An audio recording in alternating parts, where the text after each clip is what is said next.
such places as the desert or other bare terrain where nature does not provide us with sufficient coverage, man himself must use his ingenuity to devise artificial methods of concealing his position. The most common of artificial materials used in camouflage is the garnished fish net.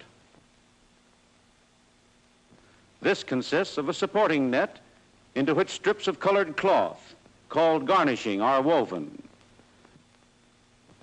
The ends of each strip of garnishing are tied to the net.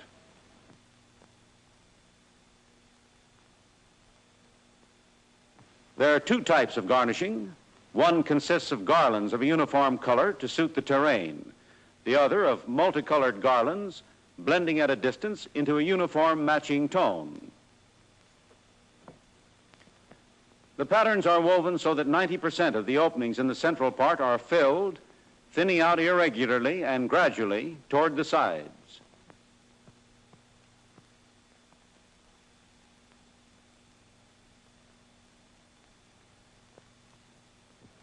Fish nets are available in various sizes. Those 12 feet square are used for machine guns and trench mortars. Nets 22 feet square for anti-tank guns, such as the 37 millimeter.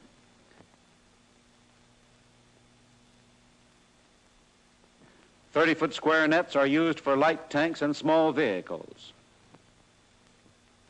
Nets 36 by 44 feet are designed for field artillery weapons and trucks. For artillery use, the net should be provided with a 12-foot slit in the center of one of the long sides in order to enable the gun to fire. Medium tanks require a 45-foot net for effective coverage. Fish nets are folded in a standard manner so that they may be quickly and easily unfolded, even in the dark. First, the net is stretched out on a level piece of ground. The men take positions by the long edge of the net. The non-com in charge gives the command down. At the command up, the men raise the edge of the net in unison and carry it forward.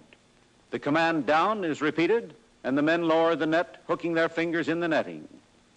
When they lift the net, they take hold of the netting underneath as well, thus making the folds. This action is repeated until the men have reached the center. They then assemble on the other side and repeat the process.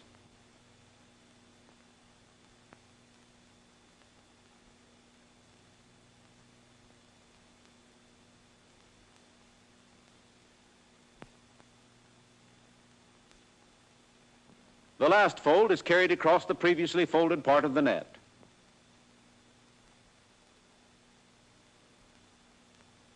It is then stretched lengthwise.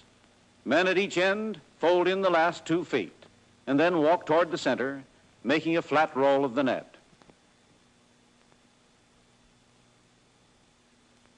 When the rolls reach the center of the net, one is folded on top of the other and the net is securely tied, ready to be used at a moment's notice.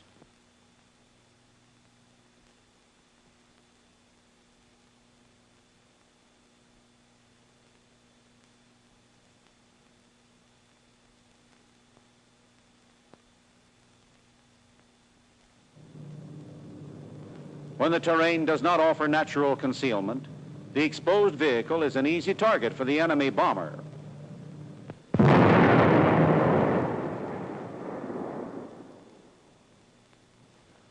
One common method of concealing a tank is to drape a garnished fish net over it.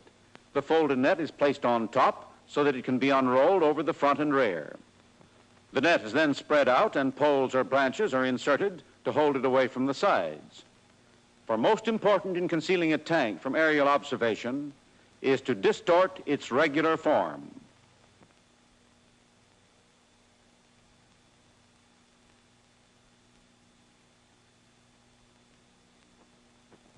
The edges are then pulled out and staked down at 6 or 8 places in an irregular pattern to complete the drape.